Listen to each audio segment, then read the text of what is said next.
The incongruence started making me realize how many of us believe that we are being authentic when our insides don't match our outsides and vice versa. Pick up your phone and text 10 of your best friends. What 5 words describe me best? Most people, their soul isn't in their body. They're just walking around with a body. What's your greatest fear? That everyone will leave, or that you'll be alone, or that people will hate you, or people will say terrible things about you on the internet, or whatever that is. So it's those filters that we put on, which end up being lies at the end of the day. Hold on, I'm inviting people over who I don't even want to spend time with just to make them feel good, and I don't even like them. Like, they're not even nice to me. What am I doing? Welcome to the Trailblazers, the space where high-achieving women finally exhale and feel deeply understood. We are Brittany Anderson and Disha Solanki, two leaders who have built, scaled, exited, and supported multi-8 and 9-figure companies while carrying far more than most people ever see. Here we go where most conversations stop. The burnout, the pressure, the ambition, the identity shifts, the invisible load, and the moments you almost quit. This is where the real story begins. Trailblazers. My guest today is Melanie Spring, and she's reinvented herself more than once. For years, she worked as a brand strategist and a keynote speaker, and she trained other people to get up and own a stage, and she was really good at it. Now she's doing something quite different. She's calling this season of her life the Reclamation. She's writing her first book, which should be out this fall, and she stepped into a new name for her work, Medicine Muse.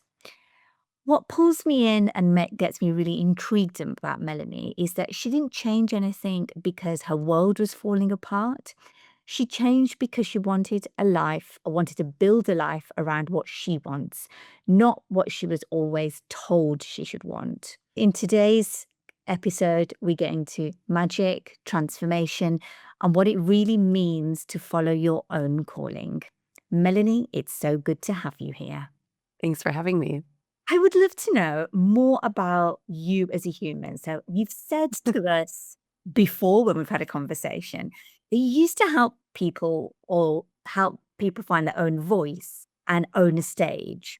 Tell us more about that. How did you do that? Yeah, so my humanity is changing in such a huge way these days, as you both know.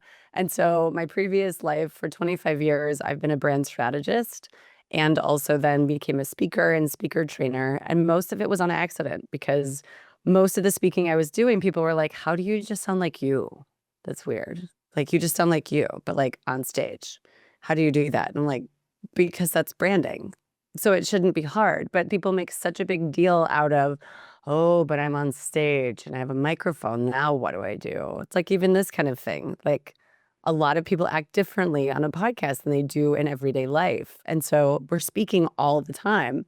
And I found it so easy and almost like too simple not to do it. And so I just became a speaker trainer by accident because it was just perfect for me to fall in line after being a brand strategist for so long.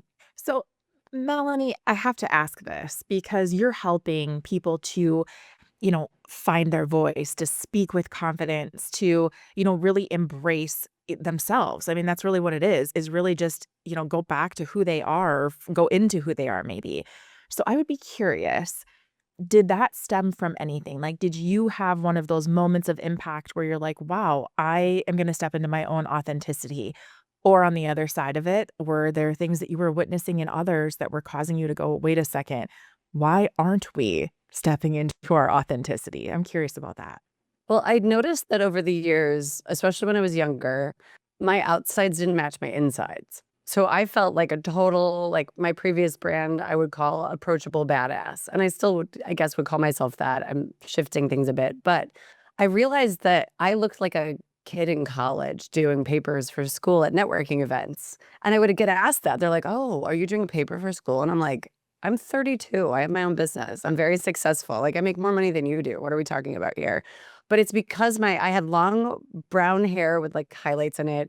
I was really skinny. I was just throwing like a Wonder Woman t-shirt and a pair of like bootleg jeans. I didn't care. I was like, whatever. I'm here for the business. I'm not here for the look. So why are you looking at me and thinking like I need to be different? Which is funny because backstory is my aunt cut my hair off to like really short. Like I got a little pixie cut, which was really cute. She just did like a little, short on the front or like long on the front, short on the back so I could get used to it. And she said, now you look like an adult. But that was right after I had a guy who I was making out with. Like we were at the bar. He was cute, whatever. I was young. Like I basically was like, I'm just really different. He goes, you're not any different than anyone else. How do you say that you're so different?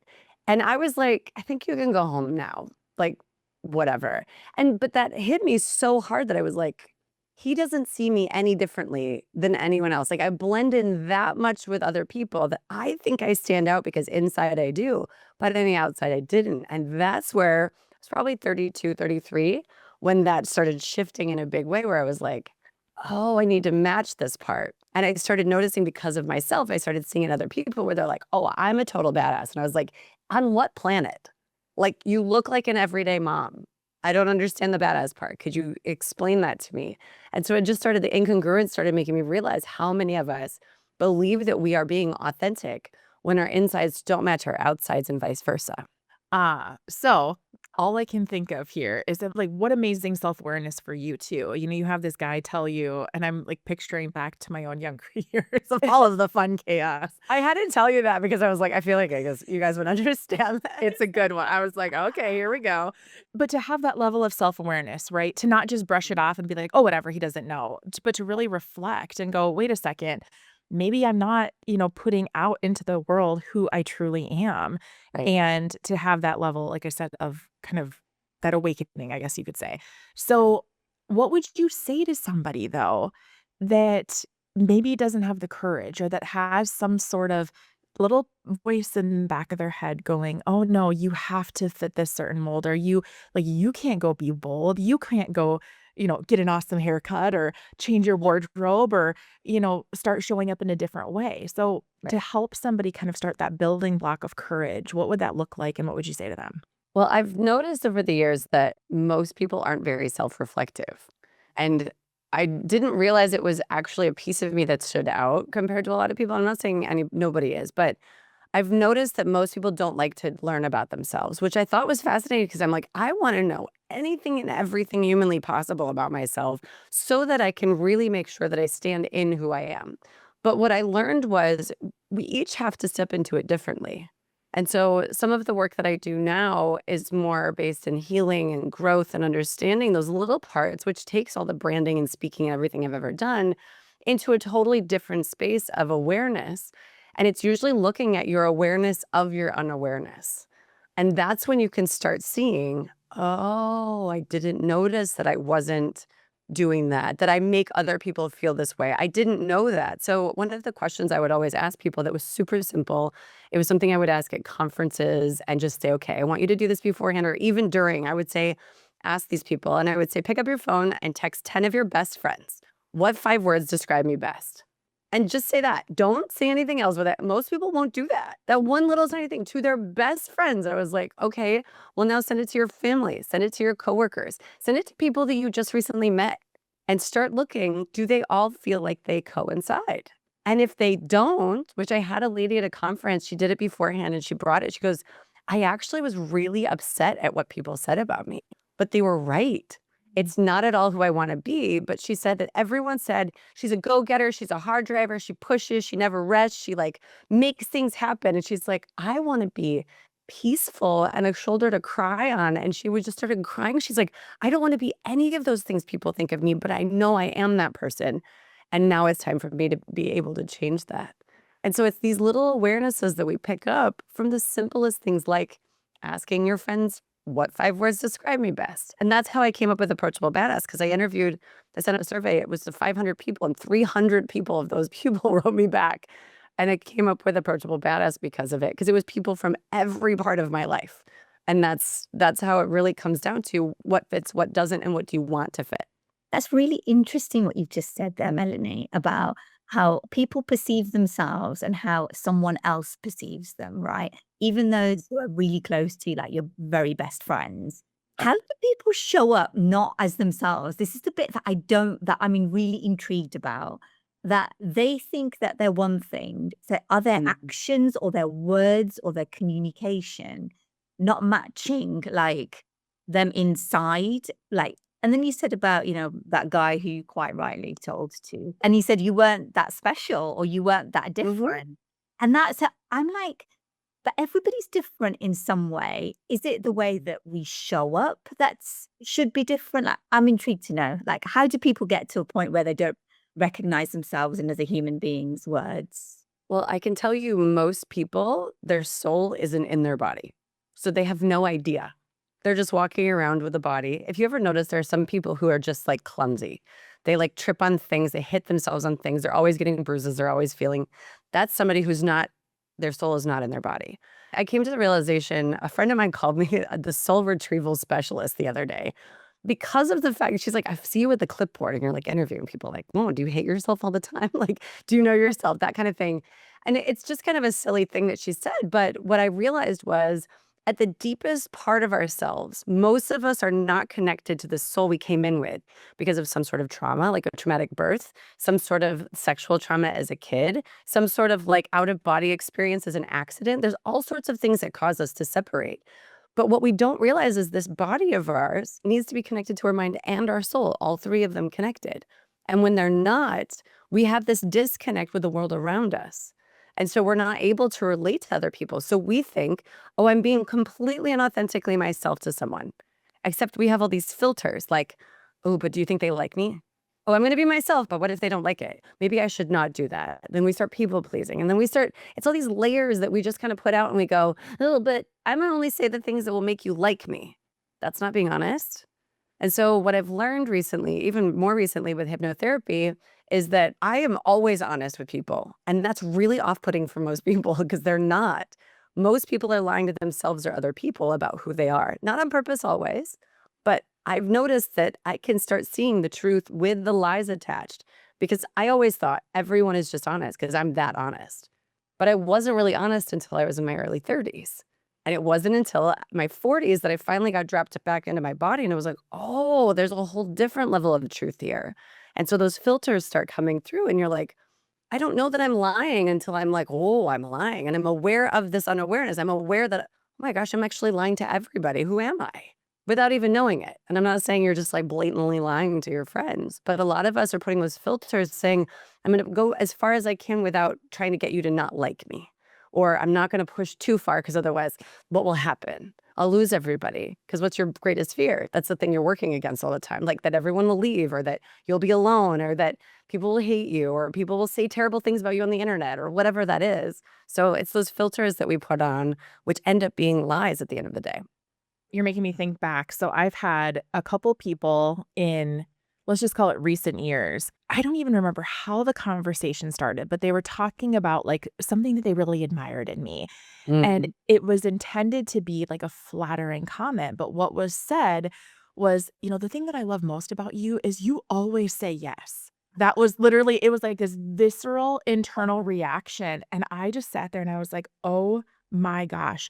So I had to do this self-reflection where I took a step back and I'm like, why the hell am I saying yes to this person all the time? Or why am I letting myself again, it goes back to kind of the people pleasing that you've mentioned. Right. And so over the past couple of years, I have literally had to, I just turned 40, at the time of this recording, just a couple months ago. And I've had to do this kind of unwinding of there has to be some level of distance between myself and some people because I know what I am prone to. There Right. has to be a level of boundary between what I say yes and what I say no to. So I can't help but go back to that word or the phrase people pleasing. Mhm. So that's not, in my opinion, in my experience, something that is easily stopped. It's not like you just wake up one day and you're like, you know what? I'm not a people pleaser anymore. I'm just going to do me and live my life. Right. It's not that easy. Wouldn't it be great if it was though? And you were Oh like, my ah, gosh. well said. Yes. Yes. And honestly, I've probably gone the other way with my children because my oldest daughter's like, Mom, you always tell me not to just be a people pleaser. So it is what it is. And I'm like, well, now you're a little too on it. Oh, children. Well, kids. So my question is for the lovely, well-intended people pleasers out there, what are some of the initial steps that they can take to start the unwind and maybe start establishing some of those boundaries? Well, I did this myself a few years ago because you wouldn't believe it, but I was a massive people pleaser, super master manipulator, really good at getting things the way that I wanted them because I wanted everyone to feel happy. And it was something I learned as a kid that if I make everyone feel happy, people aren't angry, people don't yell, no one gets in trouble, no one's getting hit, like all the stuff that you learn as a kid, especially in the 80s, that you're like, okay, well, if I can just like tiptoe around all these people, everything's okay. Until you realize, wait a second, I'm not happy. Hold on, I'm inviting people over who I don't even want to spend time with just to make them feel good. And I don't even like them. Like they're not even nice to me. What am I doing? So it just became a slow unraveling for me of the little tiny things that I was like, do I really want to do this? Or am I saying yes because it's going to make someone else feel good? Oh God, there's so many things that I didn't want to do. And the simplest thing was with my husband at the time. We were sitting there and he's like, hey, do you want to go to the movie and see the latest whatever action, whatever? And I looked at him and I was like, no, I don't actually. He's like, what? You always like to go. And I was like, I actually have never liked going. It doesn't feel good in my body. I'm a highly sensitive person. And I just found out yesterday I have sensory processing sensitivity, which is a new thing to me. I was like, I read the whole thing. I was like, wow, that's me. That it isn't something from trauma or childhood. It's actually just how I was born and like everything I'm always reading. So of course I'm a people pleaser. Of course I want everyone to be happy because then I feel better. But that little tiny step of going, no, I don't want to go get that food that I hate. I hate pho. Ugh. I don't like soup. It's not my thing. It's your thing. I'm doing it for you. So I was like people pleasing my husband all the time. And then that started bleeding over into, wait, I don't want to invite that person to my house anymore. I don't want to spend time with that person. I don't want to go to that thing. I don't want to say yes to that thing. I don't want to go out to dinner again tonight because I want to stay home. And I would get run over, not realizing it because I was always saying yes. And so once I finally started saying no, the people around me were like, do you just not like us anymore? Like, what's the deal here? And I'm like, no, I just don't want to say yes to everything anymore. And I didn't realize how much I was doing that. So it's like little tiny steps to unravel it. But I had to stop overriding my body. That was the part I had to stop doing because my body tells me I'm claircognizant and clairsentient, which means I'm claircognizant, which is the knowing. I have my intuition, and I have my feeling, sentient, which is my body. I don't see things or hear things, so I don't have audience or clairvoyance. But my feeling in my body, I would know something, and I would get an "Ugh" in my body, and I was like, oh, I keep overriding that feeling. Why am I doing that? That feeling is important. I need to listen to that feeling. And then I would feel off, and then my digestion would be bad. And it would just be like an unraveling of everything. And I was like, so I'm doing everything I hate doing to make other people feel good. That feels dumb. And then I heard my mentor years ago, this is before Mel Robbins ever said it, said people pleasing is manipulation. And I was like, no, it's not. I'm a people pleaser. And she's like, yeah, you're manipulating people. I was like, what does that mean? She's like, well, you're wanting them to like you. So you're being nice to them and hating it yourself so that they like you. And I was like, okay, I need to stop doing that. So yeah, all of that to say, that's how I would do it myself. And it sounds like there was two things going on there. One is the people pleasing and the manipulation, which is a new one to me. So thank you very much, Melanie. And I'm now going to remember that forever because I hadn't heard that before, even if Mel Robbins had said It it. makes you not want to do it, right? Yes. I thought this was a good thing. I thought it was a nice person. Yes, I agree with you totally, right? And you don't see it from that lens, but when someone puts that lens on, I'm never going to unsee or unhear that now, right? And I am going to say that to my kids too, Brittany, Yep. by the way. Mhm. And the other part of this is permission to be you and to stand in your truth. And that's a really difficult one. The manipulation thing, I get totally. But the permission to, like you've just said, say no. And then the comeback that will come back to you of, someone's going to say something to me, I need to be armed with an answer. And actually, maybe you don't. It's No. okay. And No, period. yeah. Oh my God. And And not like, and we're so good as women at going, no, I have another thing that day, or no, I don't feel really well, or no, whatever. And those little tiny lies, even if we don't have anything going on that day and we don't feel awful, and like it's those little tiny lies that add to it that make other people go, I'm not going to invite you anymore. Or that makes them feel bad. And if you can say, no, I'm not available for that. Oh, okay. That's And different. it is different. And it's also going through different seasons of life by the sounds of things. Like you were talking Totally. about when you were younger, your 30s, your 40s. And I think Brittany and I also could identify with those seasons. And many times you not work through, but you work through your social circle. You kind of like, I think I've outgrown this circle. And I need to find a place to grow into wherever I'm going or, be wherever I am, just to be me, right? And have those boundaries already put in place because sometimes it's hard to now put new boundaries in with human beings that are used to your people pleasing tendency. Right. Well, and it's one of the things that I've done recently is I realized that I was the smartest person in a lot of the rooms I was walking into. And I'm not saying that from an ego perspective, but I was one of the most healed people I knew, which was kind of frustrating because I was like, well, I want to keep growing. So how do I keep growing if I'm the most healed person that I know? And so I was helping a lot of my friends. I do plant medicine work, and it's not something I talk about in a big way, but I do a lot of this work. Not necessarily, even a lot of the work is sober, but a lot of the work is sitting with people until they find their own healing. And what I realized is I was helping all my friends, but they were only coming up to the level that I was. And I was like, oh, that's right. I can only help people to the level I've grown. And so I need to be in rooms where people are at higher levels so I can go to that level. It's like, how many places can I put myself that are outside the comfort zone that finally hit so I can keep growing? And so even the friends that I have here in Vero Beach, I realized there are some of those people who left my life recently because they weren't interested in continuing to grow. And I was like, well, I'm going to go places. And if you don't want to go with me, then peace out. That's fine.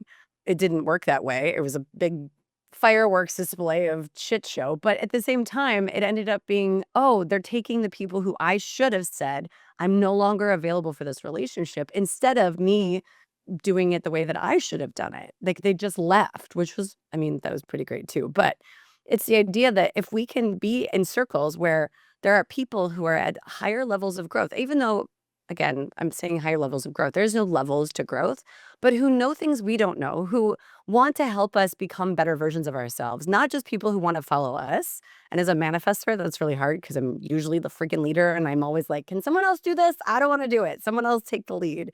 They're always telling me I have to do it. But it's being able to go into these networking groups that I'm in, or like retreats, or go to places that other people can show me the way. That's the only way I'm going to keep growing. So yeah, there's a lot of like outgrowing those circles and moving forward.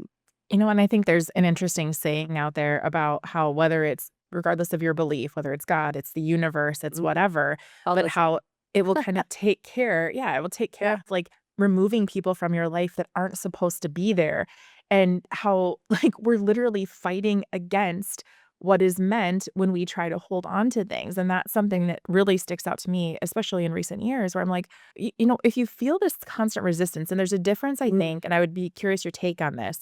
There's a difference between like fighting a resistance that mm, really isn't supposed to exist versus like being willing to do hard things. Like, I'm not saying like when you look at resistance and totally. you're like going against the grain, it doesn't mean you can't do hard things or shouldn't, but it's paying attention and tapping into that intuitiveness. So I'm just curious your take on that. Yeah, I mean, I've been doing hard things my whole life. My friend the other day, she's a functional medicine doctor and a healer. She looked at me and she goes, you chose the hard path in this lifetime. But that also makes for the best stories. So you're a master storyteller. And I was like, I mean, that's good. But at the same time, like I'm really good at doing hard things. That's one of the things that I know that I will just like bust through a wall. Even with my anxiety before I was 40, I would just be like, all right, I'll have a panic attack and do it anyway. Let's go. But now it's more, what if I decided? And so I just finished a 5-week road trip around the US recently. I did 7,000 miles and 126 hours of driving. I do not recommend that at 45. My body was like, this is not 32. You can't do this anymore. Could you stop? I'm super glad I do yoga. But what I realized was sitting in the car, I noticed that I was letting go of what I needed to do and doing only what I knew I should be doing. So, like, anytime something would come to me, I would either be a yes or a no. And I have to sit with things as a manifestor. I can't just say yes or no. I have to go, just take a second, really think about it, allow myself to feel into it. Once I feel a yes, then I say yes. Once I say a no, and I was saying yes to like all these things. I'm like, oh, I must be just like yes right now. Like in the flow, just saying yes. And all of a sudden, I hit a wall and someone was like, hey, we're going to go camping and do this really fun little weekend. I was like, oh, that sounds so amazing. And I was like, no, wait, did I just say no? And my friend was like, I'm actually kind of glad you did because I got a whole weekend to myself for the first time in 3 weeks where I got a chance to just rest and take a minute. And I was like, oh, I'm not just saying yes to everything. I really am following my yes or my no. So it allowed me to see that I was letting go and like being at the flow of the universe and allowing myself to just sink in and go, whatever needs to happen will happen. And it's the first time I just sat in full surrender that every single thing that was coming to me was allowing me to say yes or no. And that no matter what I did, it was always the right answer. And so it just gave me that. I got home and I was like, oh, yeah, even this rest, this 10 hours of sleep I'm getting each night, and this time that I'm not working, it's okay because it's preparing me for what's next. And so I usually would beat myself up about it. And I would be like, oh, but I need to do da da da da. Da. And I'm like, no, even my voice hasn't recovered. That's how much I'm like trying to rest with it. So it's like you were asking, I think there is some of it where we have to take that decision and go, I can't keep doing this anymore and I need to move on. And then also really just trust and surrender that everything is happening as it's supposed to. And that in the future, we can learn from those things and go, so next time I'll be like, hey, I'm going to scoot you out of my life now because like I'm complete with this relationship, which a friend of mine on my trip was like, hey, could we do that from now on? We don't ghost people and we don't like say terrible things about them. We just go to them and say, hi, I'm complete with our relationship. I just want you to know. And that's it. We don't have to be like terrible people. We can just be done. And I have a couple of friends who are like, you're never allowed to say that to me. That's it. Like, if you ever say that to me, I'm going to fight you all day. I'm like, Complete or not on your end. I do have a question because when we first talked, of course, we checked out your website and looked you up ahead of the game. Oh, God. But there's this one little thing that popped out. It's talking about the work that you do with people. And I know you've said kind of things are evolving and changing and shifting. Mhm. However, you said, and I have it right in front of me, you don't want a coach, you want a guide. Mhm. So what's the difference? Talk about that. Okay, so I'm not a coach, and I say that very specifically because I had a woman try to sue me through the International Coaching Federation once, and I was like, oh, that's funny. She had an incredible retreat, best retreat of her life, like has the most amazing testimonial, even hand wrote it, like videos, the whole thing, and then went home, had a freaking like basically like a meltdown, and it's a whole big long story, but she decided she needed all of her money back and she was going to sue me and drag my name through the mud. And I was like, oh, that's really sweet, but I'm not part of the International Coaching Federation, so you can't do that. I have no coaching certification. I never took classes on how to be a coach. So I don't think of myself as a coach because it's kind of like a realtor. Like, unless you have that like certification, you can't use that word, which I think is the same with coaches. Like, if you're not an actual coach, don't call yourself a coach. You can fight me on that. I don't care. But one thing I've realized with guiding is that I have ancient wisdom. And I didn't know this until a few years ago, doing my own plant medicine work, that I was able to start carrying wisdom from like thousands of years of experience into now. And even sitting with people who have tons of experience and tons of classes and training. And I have a lot of doctors and a lot of nurses and people who come through what I do. And they're like, I've literally never been guided this way before. And I'm like, well, it's because I didn't read it in a book. I didn't go to a class. I didn't get a certification. I didn't take something from some other place and give it to you. I'm sitting with full intuitive guiding. I'm sitting with bringing in my highest and most potent magic to the conversation rather than trying to get you to a certain place. Like, I have no where I'm trying to take you. I'm trying to get you to where you want to be. And a lot of coaches say that, but a lot of them have the expectation of like, when we get to here, then I win. And I'm like, there's no winning at this. I even have clients who are like, when we're all done with this, I was like, when would you like to be done? What's the point that you would like to say, hey, we completed this? And they're like, actually, I don't know. I'm used to having someone who like, we have a goal and this is the goal. We meet the goal and then we're done. And I'm like, okay, which we can be at any point. You just say, hey, I'm done. Great. But is there an actual place we're trying to get you? And that's the difference between a coach and a guide is we're not matching to goals. And so I have a client who I've been working with for 8 months. And he sat on the call the other day. He goes, this is what you were talking about 8 months ago, isn't it?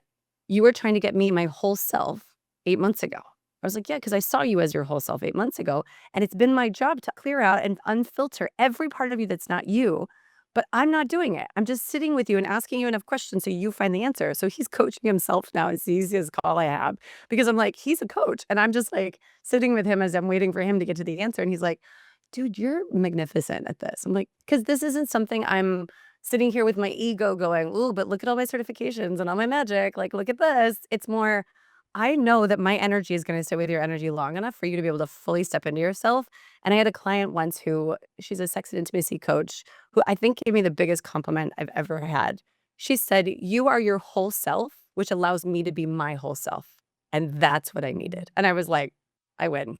Because that to me, that's the winning part is if I can be my whole self and allow you to fully show up because you're safe enough to, then we both win. So that's what I think of as the difference between coaching and guiding. Melanie, that's led us nicely into what you do now. So you've gone from brand strategist to guiding, and then you just said that you guide a lot of doctors, functional health practitioners through it. So I'm dying to know how you do it and what you do now. That's something I'm still trying to figure out. So we might need to do a follow-up on this. But what I've gotten to so far, I'm going through a thing I'm calling the Reclamation, which has been happening for the last, I'm going to say 12 weeks or so. So basically what I realized is I wanted to reclaim every bit of me that was me and release anything that wasn't me. And so my husband and I decided we're going to consciously uncouple, which we're getting divorced, but we might end up together someday. It's just that we need a break and it's time. My business, I'm filing for bankruptcy and just walking away from the thing that I built for so long because I don't have any desire to continue doing that. So even my website right now says a whole bunch of stuff that I don't do anymore. So people can't hire me for speaking. You can't hire me for branding. I'm actually doing some work with some friends of mine just to support them in what they're doing. But I actually recently, I feel like I'm trying to think if I can say this or not. I wrote a magnificent piece of work that I'm guessing will become a book that will then become a movie, which will then become a video game, which will then become something bigger than me. And it's an experience I created about the path to enlightenment being an old dirt road just off the highway of success. And 20 characters showed up one day, and I channeled this whole thing about it's a fiction fantasy novel that I'm working on the edits for. And I don't have anything else other than that to say about it. But I realized recently that a new friend of mine, was sitting in a mastermind with me and said, "Oh, the reason you don't want this to be a book and do like the normal author thing is because it's not a book and you're not an author." And at first I was like, well, that kind of feels dumb. I don't like this idea. And they said, "No, you're an artist and a performer. You are the muse." And I was like, yeah, that's me. And I was able to take that in and start realizing how much I wasn't allowing myself to be the artist. I wasn't allowing myself to be the performer because I thought this was going to be the thing and I was just a separate part of it. But I realized it's actually a part of me.